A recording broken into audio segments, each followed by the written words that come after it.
بسم اللہ الرحمن الرحیم، السلام علیکم۔ کیا وجہ ہے کہ سب کچھ کر لینے کے بعد بھی چیزیں کنٹرول نہیں ہو رہی؟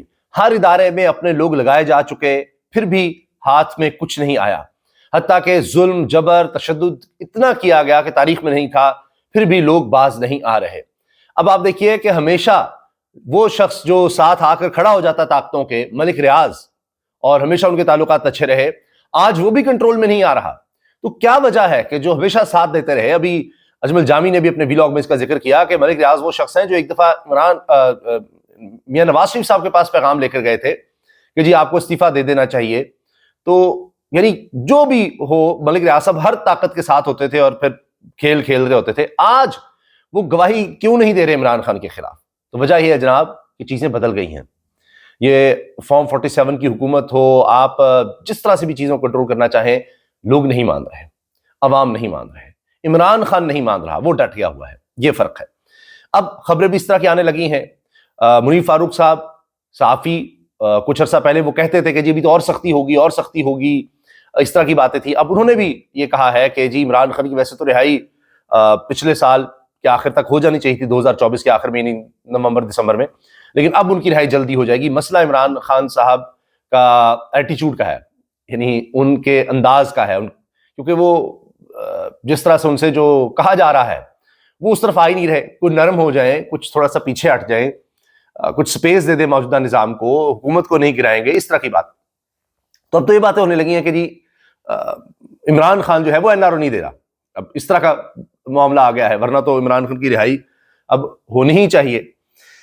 اچھا، اس کے علاوہ اب آپ دیکھیں کہ پہلی دفعہ اس طرح کی خبریں بھی آنے لگی ہیں کہ عمران خان خود اب بتا رہے ہیں کہ خوشخبری آنے والی ہے، وہ اب بات کر رہے ہیں۔ عمران خان کا جو کیس ہے اس میں بھی بڑی عجیب پیش رفت ہوئی ہے کہ ہمیشہ جسٹس عامر فاروق صاحب کے پاس لگا کرتا تھا، اسلام آباد ہائی کورٹ کے چیف جسٹس، لیکن اس دفعہ انہوں نے، یعنی اس وقت 10 جج ہیں، تو سب سے جونیئر جج جو بھی ایڈیشنل جج کہلاتے ہیں، ابھی کنفرم بھی نہیں ہوئے، حال ہی میں جج لگے ہیں، اتنا ہائی پروفائل کیس ان کے پاس بھیج دیا ہے۔ توشہ خانہ 2 کیس میں عمران خان اور بشرا بی بی کی بریت کی درخواستیں اسلام آباد ہائی کورٹ کے چیف جسٹس عامر فاروق نے ایڈیشنل جج جسٹس انعام امین منہاس کے سامنے مقرر کی، اور گزشتہ ہفتے جسٹس میاں گل حسن اورنگزیب نے اعتراضات دور کر کے مقرر کرنے کی ہدایت کی، پھر بینچ تبدیل ہو گیا۔ اچھا، پہلے اعتراضات تھے وہ دور کیے جسٹس گل حسن اورنگزیب نے، تو پھر لگایا ہے کیس، تو بینچ ہی تبدیل ہو گیا ہے۔ اب یہ کہا جا رہا ہے کہ ججز کی تعیناتی کے ساتھ پہلا اور بڑا نتیجہ اسلام آباد ہائی کورٹ سے برآمد ہو گیا ہے۔ ججز تعیناتی کی بات یہ ثاقب الشیخ صاحب چیز رپورٹ کر رہے ہیں، اور کہتے ہیں پچھلے 5-6 سال میں میری کورٹ رپورٹنگ کے دوران اسلام آباد ہائی کورٹ میں 3 دفعہ مختلف نئے ججز کی کھیپ ہائی کورٹ میں آئی۔ 6-8 ماہ ان ججز کو کورٹ میں نہیں ہم جا پاتے تھے، کیونکہ وہاں کوئی ہائی پروفائل کیس ہی نہیں لگتے تھے۔ ہائی پروفائل کیسز نہ لگنے کی وجہ یہ ہوتی تھی کہ بطور جج نئے ہوتے ہیں، ہاتھ بٹھاتے بٹھاتے وقت لگ جاتا ہے، کیونکہ یہاں ایک دن وکیل، دوسرے دن جج کی کرسی پر بیٹھے ہوتے ہیں، درمیان میں ہلکی پھلکی تکنیکی ٹریننگ کا بھی کوئی تصور نہیں ہے، لیکن یہاں تو چوتھے دن ہی ہائی پروفائل کیس لگ بھی گیا۔ اب اس پر تبصرے یہ بھی ہیں کہ یہ عمران خان کی بریت کی درخواستیں ہیں توشہ خانہ 2 کیس میں، تو اسلام آباد ہائی کورٹ کے چیف جسٹس عامر فاروق نے ایڈیشنل جج جسٹس انعام امین منہاس کے سامنے مقرر کیا ہے۔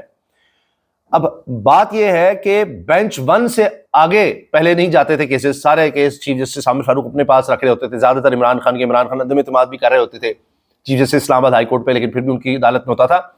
اب یہ پہلی دفعہ ہے کہ نمبر 1 سے نمبر 10 تک گیم پہنچ گئی ہے، سیدھا ہی 10ویں جج کے پاس۔ تو یہ بھی اب تبدیلیاں آ رہی ہیں، وہ کہہ رہے ہیں جی یہ بھی ایک عجیب تبدیلی ہے، اس کو ہی کہتے ہیں تبدیلی۔ اب دیکھنا یہ ہے کہ کیا ججز کو کہا گیا ہے، کیا فیصلے انہوں نے دینے ہیں۔ یہاں تو فیصلے جج نے نہیں دینے ہوتے، جج کو بتایا گیا ہے کہ یہ فیصلے دو، تو یہ بھی یہاں پر ہوتا ہے۔ سب کو بتا دو، ایک خوشخبری ہے، جلد ایک دن آنے والا ہے جس دن سب کچھ بدل چکا ہوگا عمران خان۔ یہ پہلی دفعہ عمران خان اس طرح کی سٹیٹمنٹ دے رہے ہیں، اور اسی وجہ سے انہوں نے بتایا بھی ہے کہ اب میری سٹیٹمنٹ یہ کہ جی جلد خوشخبری آنے والی ہے، سب کو بتا دو، سب بدل چکا ہوگا اور ایک دن آنے والا ہے۔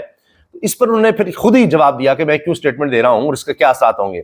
میں جب بھی کوئی پیشگوئی کرتا ہوں یہ خوف میں مبتلا ہو جاتے ہیں، اور جب میری بات سچ ثابت ہوتی ہے تو ان کو لگتا ہے کہ جیسے میرے پاس کوئی موکل ہیں جو مجھے بتا دیتے ہیں۔ میں ان بے وقوفوں کی نالائقی سے نتیجہ اخذ کرتا ہوں جو بالکل درست ثابت ہوتا ہے۔ عمران خان کہہ رہے ہیں اصل میں نے ان کی بے وقوفیوں سے نتیجہ اخذ کیا ہے کہ اب سب کچھ بدلنے والا ہے۔ تو حکومت کو بھی آپ دیکھ رہے ہیں پریشان اور ترتھلی مچی ہوئی ہے۔ کل کی لڑائی کے بارے میں ایک اور خبر آ گئی ہے. نعیم پنجوتا صاحب نے یعنی بول نیوز سے ہم نیوز جانتے ہی کہا کہ جب کوئی وار کرے گا تو جواب تو ہم دیں گے. باقی اختیار ولی نون لیگ کے تھے جن سے ان کا جھگڑا ہوا بول نیوز کے پروگرام میں, اور گتھم گتھا ہو گئے, لڑائی ہو گئی, توڑ پھوڑ بھی وہاں پر ہوئی. تو اس کے بعد یہ تو پہنچ گئے پروگرام میں اور کہتے ہیں کہ ابھی نون لیگ کے جن سے لڑائی ہوئی تھی اختیار ولی, وہ اوپر آ رہے ہیں, ان سے پوچھئے گا چنا کتھے گزاری ہے یہ رات میں, رات کہاں گزاری ہے, کیا ہوا تمہارے ساتھ. یہ نعیم پنجوتا نے جواب دے دیا. اچھا, اے آر وائی کے پروگرام رپورٹرز میں عجیب کام ہوا ہے. فیصل واڈا صاحب وہاں آئے اور وہاں پر وہ اپنی بات کر رہے تھے کہ جی دیکھیے عمران خان کی مقبولیت ہے, بہت مقبولیت ہے, لوگ اسی کو چاہتے ہیں, باقی تو کوئی ہے ہی نہیں.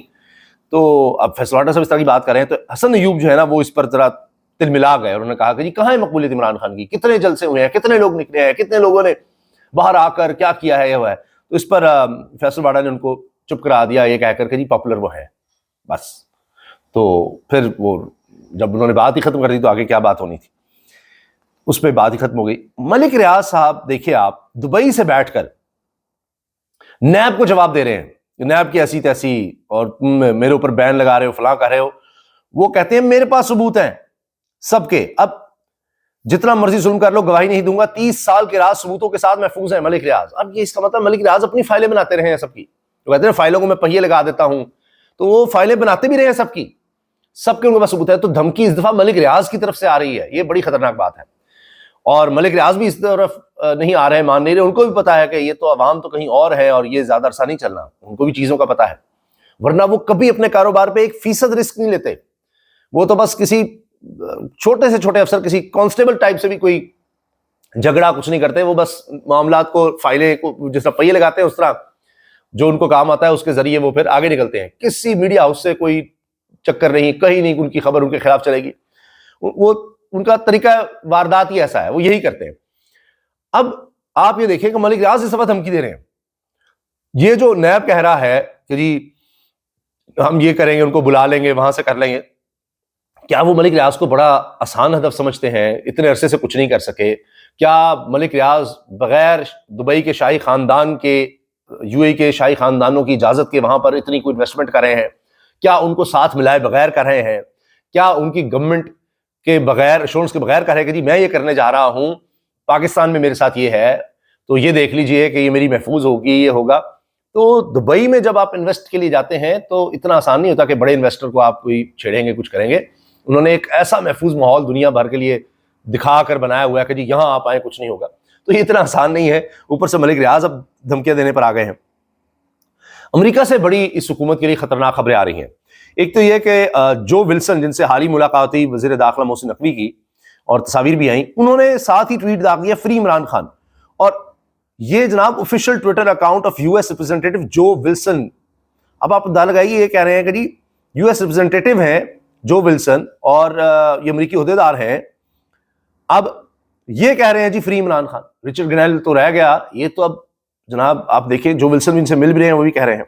پھر ایک اور بڑی خطرناک بات یہ ہوئی ہے, وائس آف امریکہ نے اس کو رپورٹ بھی کیا ہے, پوری رپورٹ ہے, ویڈیو رپورٹ آ چکی ہے, جس میں رپورٹ میں وائس آف امریکہ کے وہاں پر جو رپورٹر ہیں وہ بتا رہی ہیں واشنگٹن ڈی سی کانگریس کی عمارت کے اندر, یہ ان کی پارلیمنٹ کے اندر, کچھ ریپبلکن اور ڈیموکریٹ اراکین کو نومبر میں ڈی چوک اسلام آباد میں پیش آنے والے واقعات پر بریفنگ دی گئی. یعنی دونوں, جو اس وقت پارٹی حکومت میں ہے, جو اپوزیشن ہے, دونوں کے لوگ بیٹھے ہوئے تھے پارلیمنٹ کی بلڈنگ کے اندر, اور ان کو ڈی چوک میں جو کچھ ہوا نومبر میں اس پر بریفنگ دی گئی. بریفنگ میں ایمنسٹی انٹرنیشنل کے نمائندے بھی شریک تھے. ایمنسٹی انٹرنیشنل جو دنیا کا بڑا ادارہ ہے انسانی حقوق کا, اور اس کا موضوع تھا پاکستان میں انسانی حقوق کا بحران. صبا شاہ کی یہ رپورٹ آ گئی ہے. اب آپ مجھے بتائیے کہ کیا بنے گا. یہ حال ہے وہاں پر, انٹرنیشنل آرگنائزیشنز یہ خبریں دے رہی ہیں. تو یہ تو صورتحال لگ رہا ہے کہ ہر سطح پر حکومت کی کنٹرول سے باہر ہو رہی ہے. عوام تو پہلے ہی باہر تھے, ان کا خیال تھا کہ عمران خان کنٹرول کر لیں گے, تو جس طرح ہم نے پہلے لوگوں کو کنٹرول کر لیا ہے, ہلکا سا تشدد یا جبر, کاروبار تباہ, اسی سے ہو جاتے تھے. نہیں ہو رہا. پھر امریکہ بہادر سے ہم کچھ ڈیل ویل کر لیں گے, وہ بھی نہیں ہو رہی. عدالتوں سے ہم اپنے بندے لگا کر معاملات چلا لیں گے, وہ بھی نہیں ہو رہا. آج دیکھیں نا منصور علی شاہ صاحب نے کیا کہا ہے. انہوں نے عدالتی معاون حامد خان سے پوچھا کہ کیا یہ کہیں دنیا میں ہوتا ہے کہ ایگزیکٹو حکومت وہ بینچ بنا رہی ہو، وہ چلا رہی ہو عدالتوں کو، تو عامر خان نے کہا کہیں نہیں ہوتا. انہوں نے کہا ایگزیکٹو کا کردار اتنا بڑھ گیا ہے اب سارے کمیشن میں کہ وہ اپنی طرح کے ججز لگا لیتے ہیں، اپنی طرح کی کمیٹی بنا دیتے ہیں، اپنے فیصلے کر رہے ہوتے ہیں. تو یہاں عدلیہ کی آزادی تو ختم ہو گئی ہے. تو منصور علی شاہ صاحب ڈٹے ہوئے ہیں، وہ پیچھے نہیں ہٹ رہے. اجازت دیجیے، اللہ حافظ.